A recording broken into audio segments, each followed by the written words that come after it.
बादाम बिहन जोगे देवा आमर दाबी चाषी मान प्रति कृषि विभाग अन्याय चलिब नाही तुरंत रिहाती दर रे बिहन जोगे देवा आमर दाबी बीजेपी कृषक मोर्चा जिंदाबाद बीजेपी कृषक मोर्चा जिंदाबाद अरे रिहाती दर रे बादाम बिहन जोगे देवा आमर दाबी चाषी मान प्रति अन्याय चलिब नाही तुरंत बिहान जोगे देवा आमर दाबी अरे चाषी मान प्रति अन्याय चलिब नाही चाषी को रिहाती दर रे बिहन न मिलिबा प्रतिवाद रे कृषक मोर्चार आंदोलनर चेतावनी। सूचना अनुसार बालेश्वर जिला बस्ता ब्लॉक अधीन राज्य सरकार चाषी स्वार्थ विरोधी नीति बादाम चाषी को पूर्वर रिहाती दर रे ब्लॉक माध्यम बिहन मिलुला किंतु एबे मंजी बुणिबा समय बिहन नाही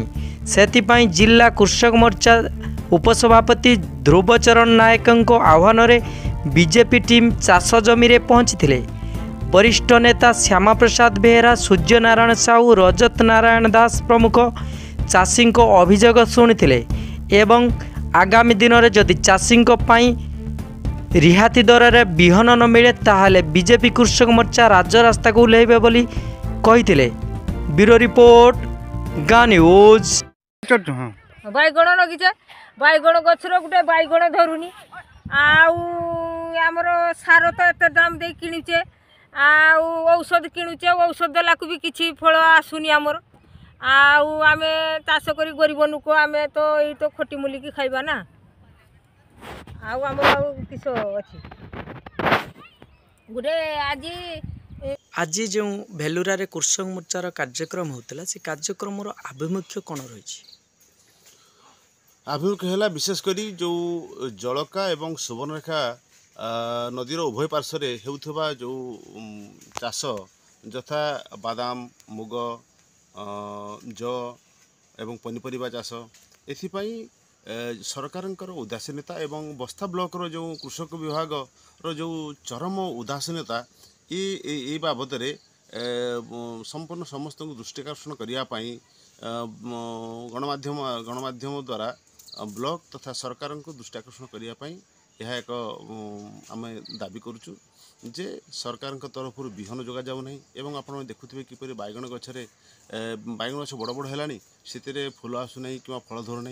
एपाई जो अवहेला जो सरकार कृषि उन्नति निमंते जो सरकारी अधिकारी माने अच्छी से माने ऑफिस छाड़ी फील्ड को जाऊना जो फल चाषी समस्या से बुझी पाना चाषी रिहाती मूल्य बादाम कौन प्रकार बिहन पाईपारना तो ये सब जिनस को दृष्टि आकर्षण करने यार कि भाव में सरकार सुबंदोबस्त करेंगे से यार एक अभिनव आम प्रयास करूँ।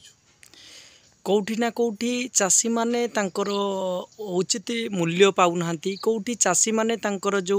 कृषि क्षेत्र में जो सरकारी साहाय्य सहयोग पाऊना एटा आपण क्या दायी करछंती? एथिपाई संपूर्ण भाव में राज्य सरकार को दायी करुचे एवं विभागीय अधिकारी मान को दायी करुचे